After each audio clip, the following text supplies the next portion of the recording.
Hello, salut à tous, bienvenue à Touche Perso en Afrique.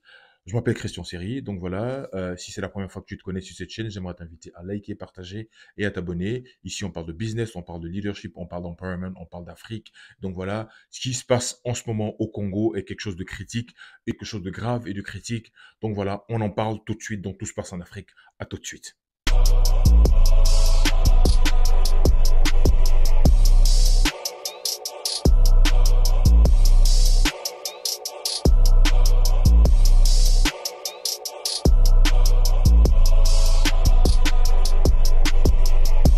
Hello, salut à tous. Donc, comme je le disais tout à l'heure, donc voilà, nous allons parler du Congo, de la République démocratique du Congo.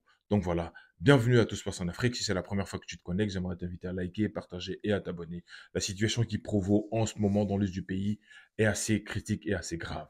Et donc voilà, tout ce qui est en train de se passer, les gens pensent que ce sont des États, que c'est une question de Congo et de Rwanda et de M23, il y a des choses encore plus graves qui sont derrière. Il y a des choses plus lourdes qui sont derrière. Donc voilà, ce sont des puissants financiers. Des puissants financiers.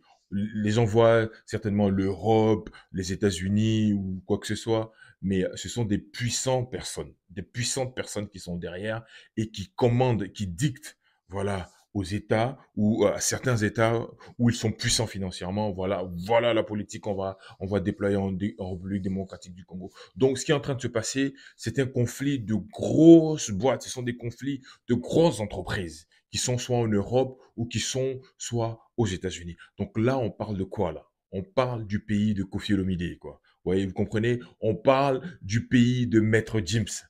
Vous comprenez un peu? On parle du pays de Fali Ipupa, le grand Congo. Donc voilà, quand vous voyez ce qui est en train de se passer, le Congo et le Rwanda, le Rwanda était un tout petit pays comme ça. Donc voilà, le Congo fait peut-être près de 10 fois le Rwanda, mais tu as l'impression que c'est David contre Goliath. Mais c'est comme ça qu'on peut voir les choses. Mais ce qui est en train de se passer, c'est plus profond que ça. Ça fait des années, plus de 3, 5 ans, plus de 6, 7, 8, non, 10 ans même, j'allais dire, que dans l'Est du Congo, il y a des viols, il y a des crimes, les femmes sont violées, les femmes sont mutilées, et c'est horrible ce qui se passe là-bas. Et tout le monde ferme les yeux là-dessus. Vous vous souvenez lors de la dernière CAN en Côte d'Ivoire, lors de la demi-finale, où les joueurs congolais avaient le pistolet à la tempe et bouche fermée, vous vous souvenez de ce geste. C'était pour justement attirer l'attention de la communauté internationale sur ce qui se passe au Congo. Mais effectivement, comme c'est en Afrique, généralement, tout le monde s'en fout. Ce sont les Africains. Ce sont les Africains eux-mêmes qui doivent se lever et régler leurs problèmes. Et ce qui est en train de se passer, tout le monde dit, oui, Paul Kagame, le Congo, le Rwanda. Moi, je pense que c'est encore il y a des choses encore, des intérêts plus colosses que ça. Et je pense véritablement, voilà, j'en ai pas besoin d'une autre guerre. On n'a pas besoin d'une autre guerre. L'Afrique sort de plusieurs années de conflits. Vous allez prendre le Soudan. Le Soudan était divisé. Il y a le Soudan du Sud, le Soudan du Nord. Vous allez prendre l'Éthiopie. L'Éthiopie aussi a été déchirée pendant des années de guerre. On va prendre l'Angola. L'Angola, pendant près de 27 ans, avec Jonas Savimbi. On a eu la guerre du Biafra. Et il y a du terrorisme dans certains pays. Le Burkina, le Mali et le Niger. Dans certains pays, il y a Boko Haram au Cameroun, au Nigeria. Il y a tous ces conflits-là. On n'a pas besoin d'un énième conflit entre le Congo et le Rwanda.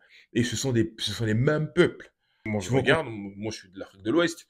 Quand je regarde souvent certaines personnes, je peux lui dire, ah, toi, tu viens du Burundi ou tu viens du Rwanda. Il dit, non, non, non, je suis du Congo. Ah, d'accord. Après, j'ai compris que vers les frontières, à la frontière Goma et tout ça, avec le Rwanda, c'est à peu près les mêmes traits, c'est les mêmes personnes, quoi. Donc voilà, je pense que des années en arrière déjà, des années en arrière, je sais pas, lors du premier mandat du président Tshisekedi, au début de son mandat, il y avait des rencontres entre le Rwanda, le président Kagame et le président Félix Tshisekedi pour essayer de trouver, voilà, j'allais dire, un moment d'entente entre les nations pour se comprendre, pour essayer d'apporter la paix dans l'Est. Et c'est vrai que pendant plusieurs années, l'Est du Congo est le territoire de massacres, de massacres, de massacres. Donc pourquoi? Parce que cette région du Congo regorge de coltan, c'est-à-dire du minerai que les gens utilisent pour faire les téléphones, dans l'aviation, dans tout ce qui est technologie digitale, on a besoin de ce produit-là. Et ce Congo-là produit pratiquement plus de la moitié, ce territoire du Congo-là produit pratiquement plus de la moitié de cette ressource rare pour laquelle certaines nations sont en train de pistonner deux nations frères africaines pour s'entre-déchirer. Nous, on nous parle du M23. Le M23, vous voyez comment ils sont super bien armés, ils sont super bien équipés pour avancer. Donc, ils ont planifié tout ça. Le but, là, c'est de déstabiliser tout le pays. Donc, ils ont pris Goma. Le but, c'est de descendre jusqu'à Kinshasa afin que tout le monde démissionne, les ministres démissionnent et les gens commencent à fuir.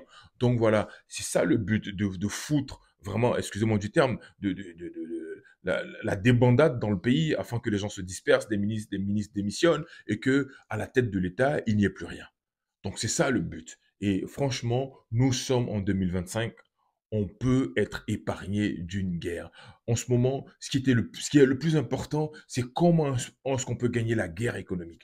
Comment est-ce que économiquement ces pays-là africains peuvent s'organiser et avancer. Là, les ressources que dispose, j'allais dire, le Congo, pour pouvoir développer le pays ou bien apporter des solutions au niveau de la santé, au niveau de l'éducation, cet argent-là va être concentré, excusez-moi, à la défense. Et je trouve que, effectivement, le Congo a le droit de se défendre parce que son territoire est occupé par des rebelles ou une rébellion. Et donc, c'est légitime. Mais en tant que fils d'Afrique, j'aimerais vraiment appeler vraiment à ces décideurs-là africains, le président du Rwanda, parce que tout le monde dit que le M23 est soutenu et il y a des militaires rwandais au Congo qui combattent aux côtés du M23.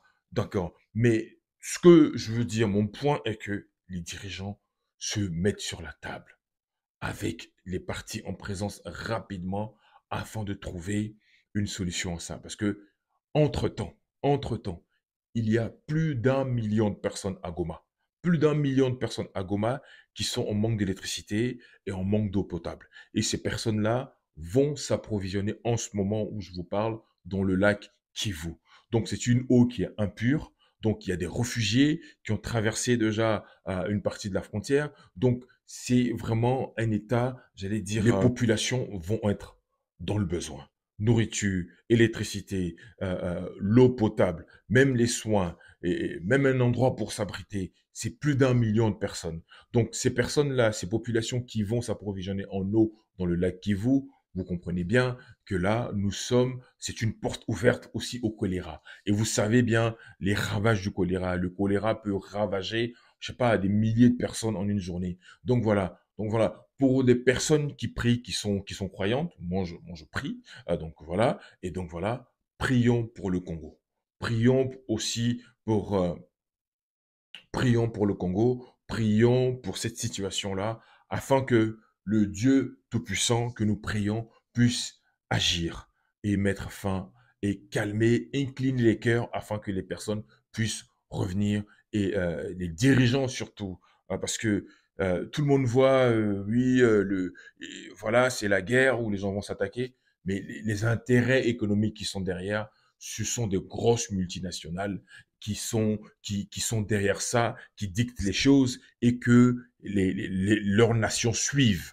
Voilà, des puissantes entreprises européennes ou américaines qui décident que bon, voilà, nous, on va faire ça, et donc leur gouvernement est au courant de ce qui est en train de se passer. Donc voilà, ce sont des gros intérêts colossaux. Et donc, à la fin de la journée, ce sont les Africains qui trinquent. À la fin de la journée, ce sont les populations qui trinquent. Et donc, voilà, nous appelons à la paix. Nous appelons au retour à la paix dans ce coin-là du Congo, afin que le Congo retrouve l'entièreté et la pure capacité territoriale de son pays. Donc voilà, à tout se passe en Afrique. Ce sont des messages d'encouragement, de paix, de dialogue. Et donc nous prions vraiment pour que la situation, toi, tu es chrétien ou tu es musulman ou ce à quoi tu pries, prie afin que la nation congolaise soit préservée, afin que les personnes innocentes puissent, j'allais dire, être sauvés dans cette guerre qu'elles n'ont pas demandé.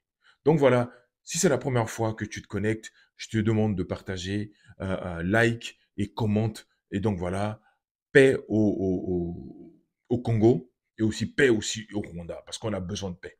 D'accord? Allez, ici Christian Seri, votre serviteur. Salut et à très bientôt. Allez, bye bye.